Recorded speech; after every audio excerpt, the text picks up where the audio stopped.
यह जो आप ऊर्जा देख रहे हैं, यही है हमारा नवजात ब्रह्मांड। आने वाले समय में जो भी कुछ होने वाला है या जो भी कुछ होगा, उसकी शुरुआत यहीं से हुई है। यह ऊर्जा का स्रोत अभी तक एक परमाणु से भी छोटा है, लेकिन यही बनेगा इस पूरी कायनात के निर्माण का कारण। वैज्ञानिकों को अभी ठीक से इसके कारण का पता नहीं है, लेकिन वह सिर्फ इतना बताते हैं कि किसी वजह से इस ऊर्जा के स्रोत में अचानक विस्फोट हो गया। इस विस्फोट के कारण जो चीज अभी एक परमाणु से भी छोटी थी, वह 1 सेकंड से भी कम समय में अचानक से आकाशगंगा से भी बड़ी हो गई। इस विस्फोट में इतनी ऊर्जा निकली कि हम अपनी सोच से भी अनुमान नहीं लगा सकते हैं। यह ऊर्जा आज तक ब्रह्मांड में तारों की रोशनी के रूप में, ग्रहों, ब्लैक होल्स के रूप में इस ब्रह्मांड में विद्यमान है। इस ब्रह्मांड में जितने भी तत्व हैं या जो भी कुछ आज मौजूद है, यहाँ तक कि हम भी शुरुआत में इसी ऊर्जा के स्रोत से बने हैं।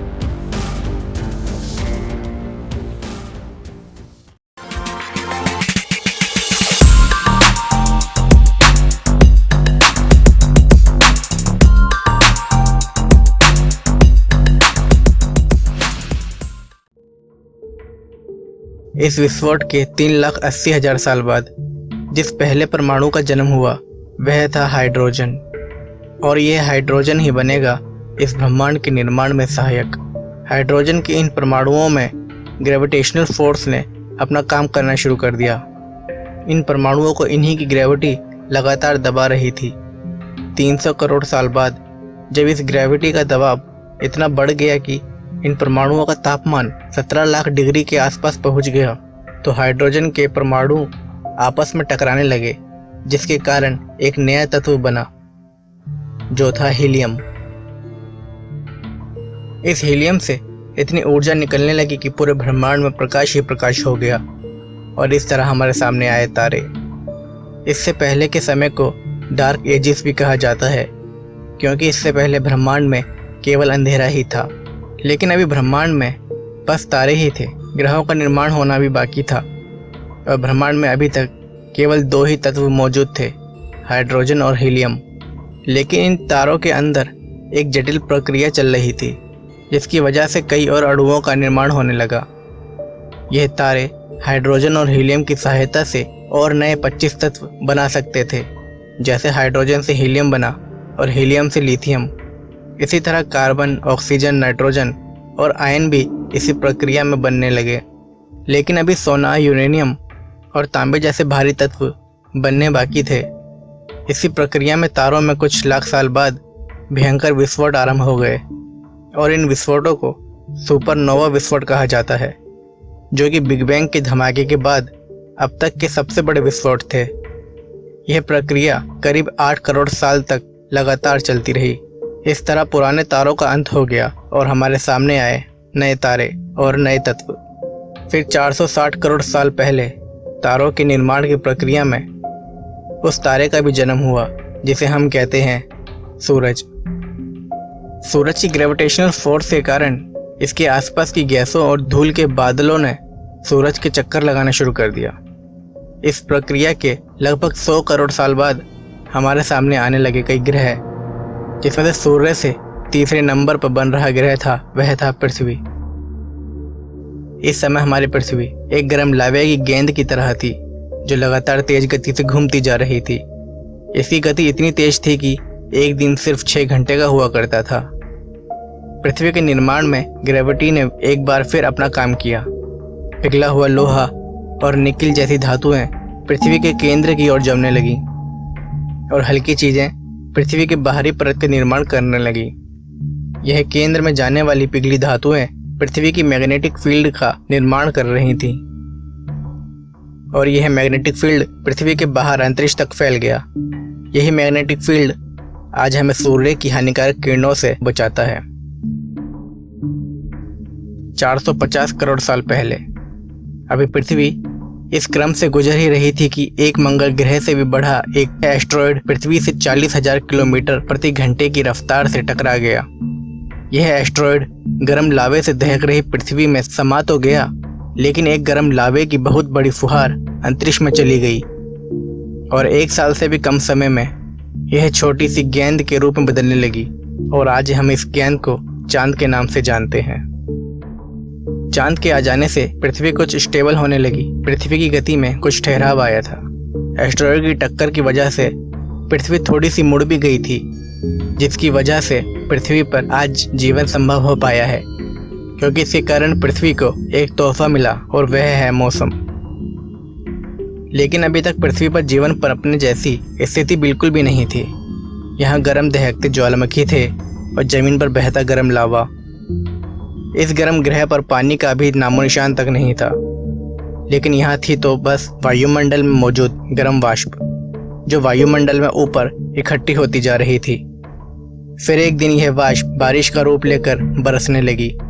लाखों साल तक यह बारिश यूं ही लगातार होती रही, जिसके कारण पृथ्वी ने ठंडा होना शुरू कर दिया और पृथ्वी पर बड़े बड़े तालाब बनने लगे।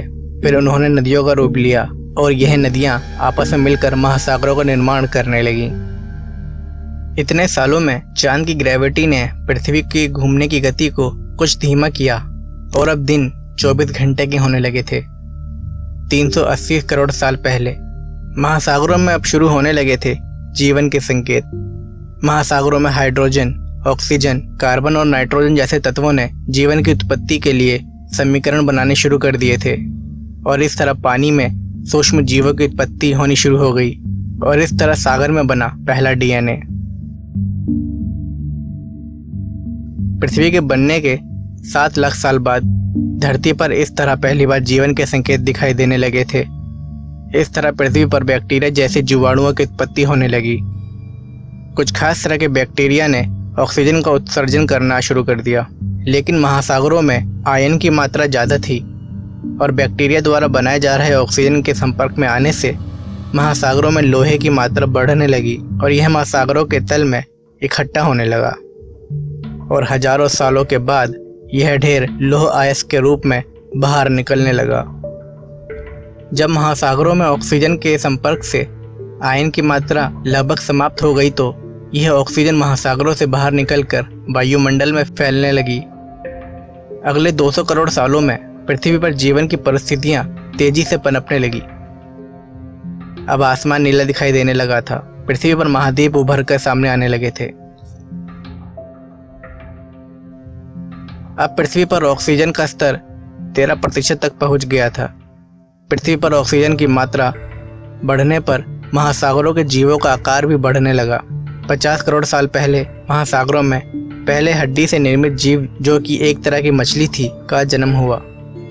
अब तक पृथ्वी पर ओजोन लेयर भी बन गई थी, जो सूर्य की हानिकारक किरणों से बचाती है और इस तरह पेड़ पौधे भी धरती पर पनपने लगे। करीब 40 करोड़ साल पहले महासागरों के जीव जमीन पर निकलकर आने लगे। 25 करोड़ साल पहले धरती पर एक सबसे बड़ा ज्वालामुखी विस्फोट हुआ, जिसके कारण पृथ्वी के वायुमंडल में कार्बन डाइऑक्साइड बढ़ गई और लगभग 70% जीव जंतुओं की प्रजातियां खत्म हो गईं।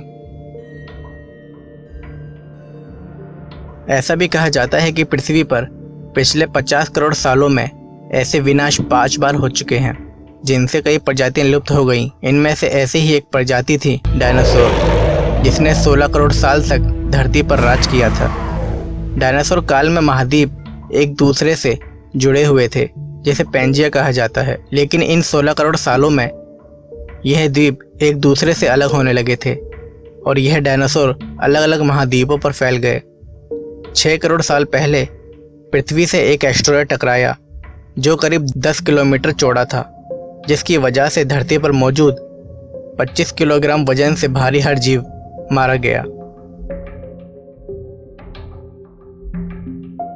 1 करोड़ साल पहले पृथ्वी पर बहुत सी धरातलीय गतिविधियां शुरू हुई, जैसे हिमालय के पर्वतमाला का बनना, ग्रेट कैनियन का बनना।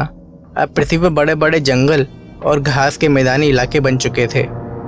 हमारे पूर्वज कहे जाने वाले बंदर की प्रजातियां अब जंगल से निकलकर मैदानी इलाकों में रहने लगी थीं। इन प्रजातियों ने फिर बौद्धिक विकास किया, जैसे 2 पैरों पर चलना। इससे इनके दोनों हाथ खाली रहने लगे और यह हाथों से काम करने की आदत में निपुण होने लगे। इस तरह आग जलाना, पत्थरों से नुकीले हथियार बनाना, समूह बनाकर रहना, खेती करना, भाषा का निर्माण, उपकरण यंत्रों का बनाना, धातु से हथियार बनाना, भाप से इंजन चलाने की शक्ति का इस्तेमाल और उपकरणों यंत्रों को बनाना सीख लिया। आज हम मनुष्य इतनी प्रगति कर चुके हैं कि इस ब्रह्मांड में वापस पहुंच चुके हैं। 14 अरब साल के इस ब्रह्मांड के सफर को अगर हम सुविधा के लिए 14 साल जैसे सीमित दायरे से जोड़कर देखें तो हमारी पृथ्वी बस 5 साल पुरानी ही है। बड़े बड़े जीव बस 7 महीने पहले ही पैदा हुए थे। इस तरह डायनासोर 3 हफ्ते पहले ही खत्म हुए। हम मनुष्यों का इतिहास बस इस लिहाज से 3 मिनट पहले का ही है और हमारी औद्योगिक क्रांति टेक्नोलॉजी इस तरह मात्र 6 सेकंड पहले ही बनी है। इससे तो यही बात निकलकर सामने आती है कि इस ब्रह्मांड के इतिहास में मनुष्य जाति कुछ देर पहले ही आई है। यह ब्रह्मांड बहुत ही रहस्यमय है। इसमें न जाने कितने राज छुपे हुए हैं और मनुष्य जाति आज अपनी इस टेक्नोलॉजी के द्वारा इसके रहस्यों से पर्दा उठाने की कोशिश करती रहती है। ऐसे ही ब्रह्मांड के रहस्यों से संबंधित हमने एक पहले वीडियो भी बनाया था जिसमें हमने ब्रह्मांड से संबंधित कई रहस्यों के बारे में बताया है। आप इस वीडियो को बाद में भी देख सकते हैं। इसका लिंक हमने आई बटन में दे दिया है।